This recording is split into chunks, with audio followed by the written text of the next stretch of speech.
Bharat Bangladesh match হবে আর পক্ষপাত আচরণের অভিযোগ থাকবে না, তা যেন অসম্ভব। আবারও আসলো সেই অভিযোগ, বড়দের দেখানো পথে হাঁটলো ছোটরা। সাফের ফাইনালে ছোটদের বিপক্ষে পক্ষপাতমূলক আচরণের অভিযোগ, আর তাতে নিশ্চিত গোল বঞ্চিত বাংলাদেশ।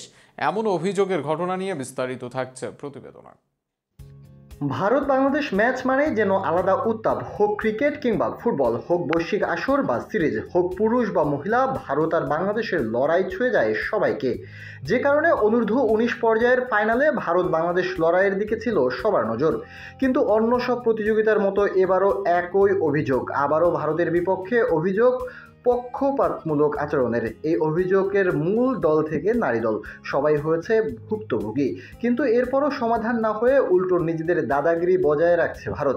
ম্যাচের দ্বিতীয় অর্ধে ঘটে এমন ঘটনা, কর্নার থেকে বল পান বাংলাদেশের নাম্বার 11 মুর্শেদ আলী। মুর্শেদ সেখান থেকে বল বাড়ান বক্সে। মুর্শেদের বাড়ানো বল হেড বাংলাদেশের ডিফেন্ডার আরিফুরের। আরিফুরের প্রথম হেড বারে লেগে ফিরে আসলো। এরপর বাংলাদেশ নাম্বার 8-এর ফিরতি হেডে গোল আদায় করে বাংলাদেশ, আর তাতে সমতা আশায় উচ্ছ্বাস করে তারা। কিন্তু এই ফাঁকে ফাউলের বাঁশি রেফারির। ঠিক কোথায় ফাউল হলো বুঝে উঠতে পারেনি কেউই। কিন্তু ভারতের খেলোয়াড়ের ডাকের সাথে সাথে বাঁশি বাজাতে ভুল করেননি রেফারি। এ যেন ম্যাচের নয়, ভারতের হয়ে রেফারিং করতে এসেছেন তিনি। এমন ঘটনায় ক্ষিপ্ত হয় বাংলাদেশ, আর সেখানেই যেন ক্ষেপে ওঠেন আরিফুর। প্রতিবাদ করতে ছুটে যান রেফারির দিকে। তৈরি হয় ম্যাচে উত্তপ্ত মুহূর্তের। এদিকে এদিন রেফারির ভুলের সাথে অবশ্য বাংলাদেশ ভুগছে আরও দুজনের ভুলে। শুরুতে ভুল করেন বাংলাদেশের গোলরক্ষক ইসমাইল হোসেন মাহিন।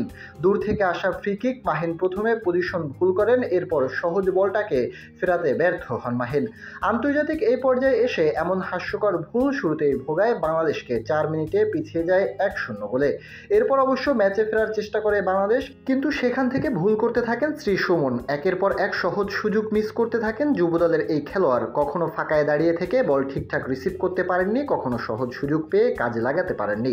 ফলে মানিক মুর্শিদরা চেষ্টা করলেও ফলাফল মেলেনি। ফাইনালের প্রথম হাফটা পিছিয়ে থেকে শেষ করতে হয় বাংলাদেশকে। তবে শেষ দিকে ঠিকই সমতায় ফেরে বাংলাদেশ।